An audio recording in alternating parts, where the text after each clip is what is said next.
बिस्मिल्लाहिर्रहमानिर्रहीम। अस्सलामुअलैकुम।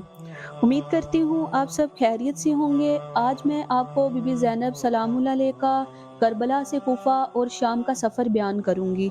करबला में इमाम हुसैन अलैहिस्सलाम की शहादत के बाद यज़ीदी फ़ौज ने ख़ैमों को आग लगाई और बीबियों को कैद करके कूफा की तरफ ले जाया गया।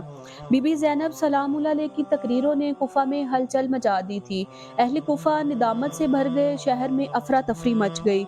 बाजार में वो सरगोशी कर रहे थे, हमने क्या किया, हम कैसे नवासा रसूल को बुलाकर करबला में बेदर्दी से कत्ल करने के लिए छोड़ सकते हैं, हम कैसे इजाज़त दे सकते हैं कि हजूर सल्लल्लाहु अलैहि वसल्लम की नवासियों को गुलामों की तरह सड़कों पर निकाला जाए।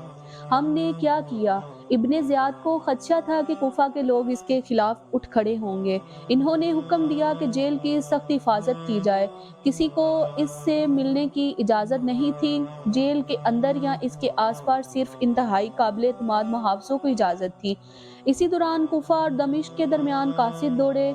अगरचा पहले यजीद ने हुक्म दिया था कि कैदियों को कूफा में इस वक़्त तक रियासत में रखा जाए जब तक वो शाम दमिश्क में इनके दाखिले के तमाम इंतज़ामात ना मुकम्मल कर लें।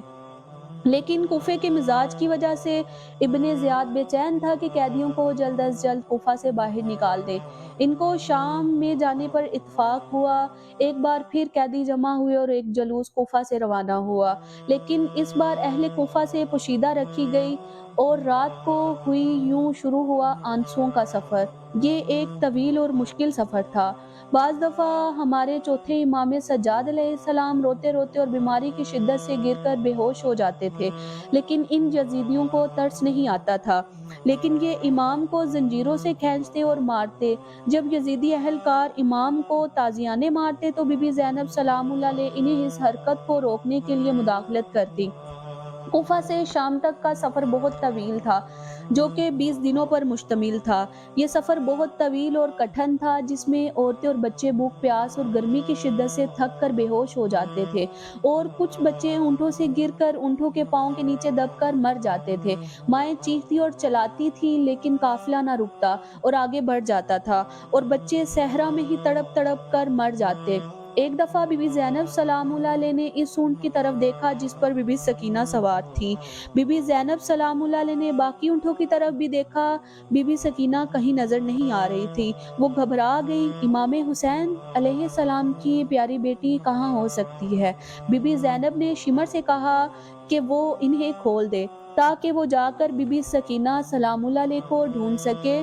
पहले तो शिमर ने अपने ताज़ियाने से जवाब दिया, अपने दर्द से बेखबर वो भीख मांगती रही। शिमर ने बीबी ज़ैनब सलामुल्लाह अलैहा को इस शर्त के साथ खोलने दिया कि अगर वो जल्द वापस ना आई तो वो इमाम ज़ैनुल आबिदीन को ताज़ियाने मारेगा। बीबी ज़ैनब सलामुल्लाह अलैहा इस तरफ भागी जिस तरफ से वो सफ़र कर रहे थे। बीबी ज़ैनब ने देखा एक बुजुर्ग खतून बीबी सकीना को प्यार से पकड़े हुए हैं और इनकी गालों को चूम रही हैं और अपने आंसू साफ कर रही हैं। बीबी सकीना ने अपनी फूफी को देखा और बताया कि मैं इस ऊंट से गिर गई थी।